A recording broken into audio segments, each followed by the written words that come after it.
Shalom chers auditeurs de l'émission Kanguka. Aujourd'hui nous sommes vendredi et vous allez tout de suite écouter l'émission de ce matin. Soyez bénis.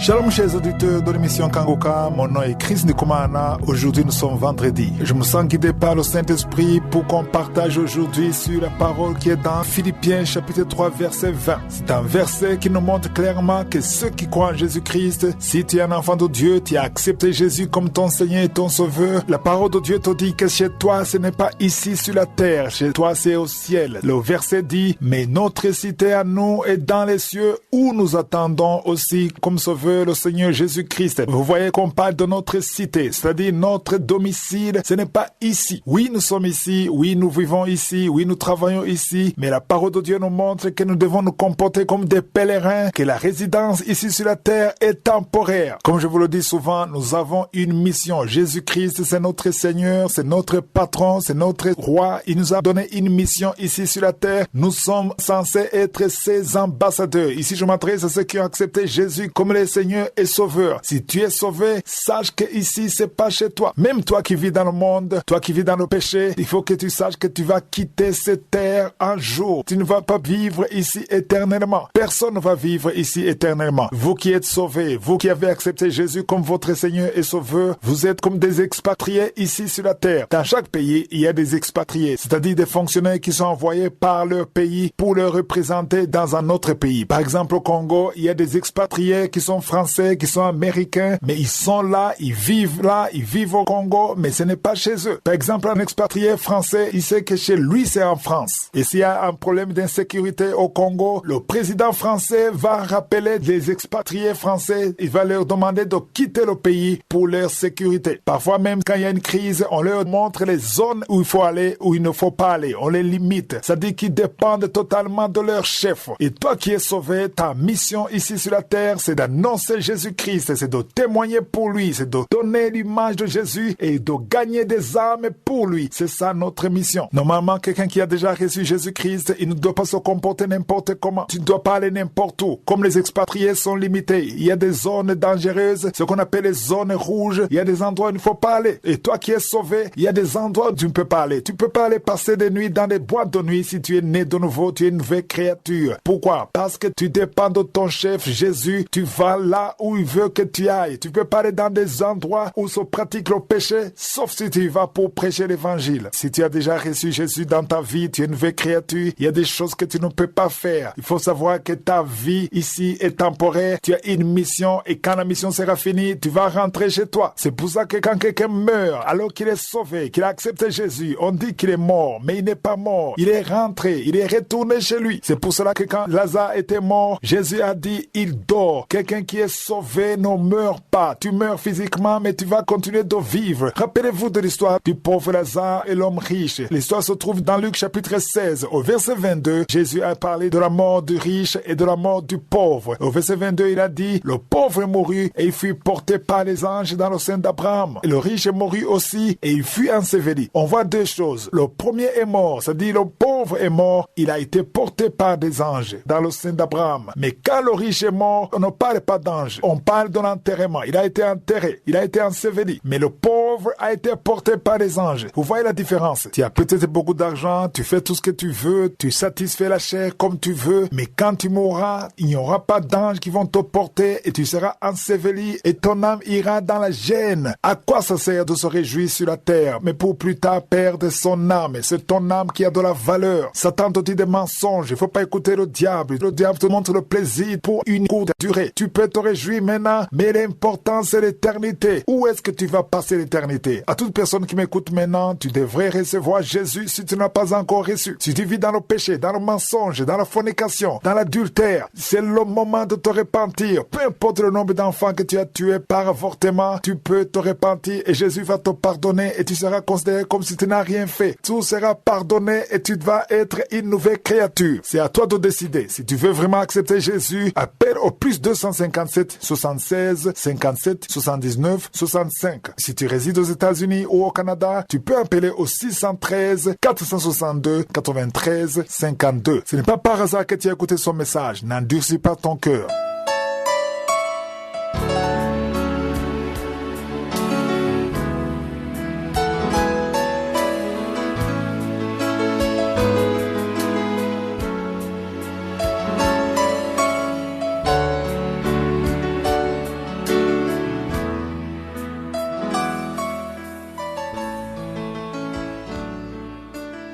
Nous sommes maintenant dans le moment consacré à l'enseignement. Nous poursuivons notre étude avec le livre de Chroniques. Nous sommes dans 2 Chroniques. Je vous ai dit que toute la semaine, on sera dans le 5e chapitre, c'est-à-dire 2 Chroniques chapitre 5. Si tu es nouveau dans l'émission Kanguka, tu peux visiter la section des archives et écouter les enseignements dès son début. Le livre de Chroniques a commencé le 8 janvier. Hier, je vous parlais de l'inauguration du temple de Dieu. On a vu que ce sont les sacrificateurs et les lévites qui sont entrés en premier lieu et ils portaient l'arche de l'Alliance. Je répète souvent sur l'arche de l'Alliance parce que l'arche de l'Alliance, c'est la raison du temple de Dieu. Je le répète, l'arche de l'Alliance, c'est la raison du temple de Dieu. Le temple de Dieu sans l'arche de l'Alliance ne vaut absolument rien. C'est pour cela que Dieu insistait sur l'arche de l'Alliance. Les ennemis d'Israël l'avaient remarqué et ils voulaient souvent voler l'arche de l'Alliance. Vous vous souvenez des Philistins qui ont volé l'arche de l'Alliance parce qu'ils voulaient la puissance qui se trouvait dans l'arche de l'Alliance. L'arche de l'Alliance, c'est l'image de Jésus-Christ. Aujourd'hui, si tu n'as pas Jésus, tu n'as absolument rien. Ta vie ne vaut rien si tu n'as pas Jésus. Tu peux être l'homme le plus riche, le plus fort, le plus beau, le plus populaire. Mais sans Jésus, tu n'es absolument rien. Parce que si tu meurs sans Jésus, tu vas tout perdre ici sur la terre et tu auras perdu ton temps. Tu peux vivre 90 ans, 100 ans, 110 ans. Sans Jésus, tu n'es rien. Tu peux construire les plus grandes maisons, les plus grands buildings. Sans Jésus, tu n'es absolument rien. La vraie vie se trouve en Jésus. C'est pour cela que quand Salomon a eu la sagesse, il s'est levé très tôt le matin et il s'est précipité pour se présenter à Jérusalem devant l'arche de l'Alliance. J'espère que toi qui m'écoutes, tu as déjà accepté Jésus dans ta vie parce que sans Jésus, tu n'as absolument rien. Tu peux avoir écrit des livres et des livres, mais tu vas tout laisser ici sur la terre. Mais si tu as Jésus, tu as la vie. Tu as la vie éternelle. Tu sais que si tu meurs, tu vivras éternellement. Tu es l'homme le plus heureux ou la femme la plus heureuse si tu as Jésus dans ta vie. Peu importe les problèmes que tu traverses, tu peux traverser des moments difficiles, mais avec Jésus, tu as l'assurance de la vie éternelle. Et comme je le disais, les sacrificateurs portaient l'arche de l'Alliance. Et là, j'insiste que ce sont les sacrificateurs qui doivent porter l'arche de l'Alliance. Comme aujourd'hui dans le Nouveau Testament, ce sont les enfants de Dieu qui doivent s'occuper de l'œuvre de Dieu. Je le dis parce qu'aujourd'hui, on s'amuse beaucoup avec l'œuvre de Dieu. Ici, je peux vous donner l'exemple des chantres, des musiciens qui sont chrétiens, qui sont nés de nouveau. Et ils chantent les chansons qui glorifient Dieu. Et ils n'hésitent pas de chanter avec les non-chrétiens, les païens qui sont dans le monde, qui sont dans le péché. Et ils travaillent avec eux, ils chantent avec eux uniquement parce que ces païens ont une belle voix. Même si le païen a une belle voix, s'il n'est pas né de nouveau, s'il n'a pas Jésus dans sa vie, tu n'as pas travaillé avec lui parce que cette œuvre que tu fais, l'œuvre qui donne gloire à Dieu, c'est le symbole de l'arche de l'Alliance. L'arche de l'Alliance n'est pas portée par n'importe qui. Même l'œuvre de Dieu doit être guidée par les enfants de Dieu. Tu es un musicien, tu as un talent, tu as besoin des instrumentalistes, tu as besoin des gens qui t'accompagnent. Cherche les enfants de Dieu qui ont Jésus, qui ont le Saint-Esprit pour la gloire de Dieu. Ne cherche pas les mondains, ne cherche pas les païens, ne cherche pas les adultères. Cherche les enfants de Dieu qui ont le Saint-Esprit, qui ont Jésus, parce que les enfants de Dieu sont les sacrificateurs selon la parole de Dieu. J'aimerais encore une fois revenir sur le verset 13 et 14. Verset 13, j'ai insisté sur l'unité. On a vu qu'ils étaient unis. Les chantres et les sacrificateurs s'étaient unis. Parce que la parole de Dieu dit, ceux qui sonnaient des trompettes et ceux qui chantaient s'unissant d'un même accord pour célébrer et pour louer l'Éternel. C'est ça qui a déclenché la puissance de Dieu. L'unité est très importante. Souvenez-vous de Matthieu 18, verset 19. Jésus a dit, je vous dis encore, si 2 d'entre vous s'accordent sur la terre pour demander quelque chose, et leur sera accordé par mon Père qui est dans les cieux. Notre Dieu aime beaucoup l'unité. C'est l'unité qui a déclenché la puissance. Mais la dernière partie de ce verset est plus importante. J'y reviens encore une fois. Ils ont dit une chose très importante. Ils ont dit que l'Éternel est bon et sa miséricorde dure à toujours. Je vous ai demandé d'utiliser ça dans la prière. Moi, j'utilise beaucoup ça dans la prière. Que Dieu est bon et sa miséricorde dure à toujours. Et quand ils ont dit ça, le verset dit qu'en ce moment, quand ils ont dit ça, en ce moment, la maison de l'Éternel fut remplie d'une nuée qui est l'image de la présence de Dieu. Chaque fois que tu verras la nuée, c'est la présence de Dieu. C'était tellement fort qu'au verset 14, on dit que les sacrificateurs ne pouvaient plus continuer le travail parce que c'était rempli de la nuée. Dieu siège dans les louanges. Si tu veux attirer la présence de Dieu, commence à louer Dieu tous les matins. Loue Dieu, parle de sa bonté, parle de sa miséricorde, parce que dans Psaume 22, verset 3, il est dit qu'il siège au milieu des louanges. Si je suis le vœu, on va continuer lundi de la semaine prochaine et je vous rappelle que demain c'est le jour de la prière pour les malades. Passez un excellent week-end.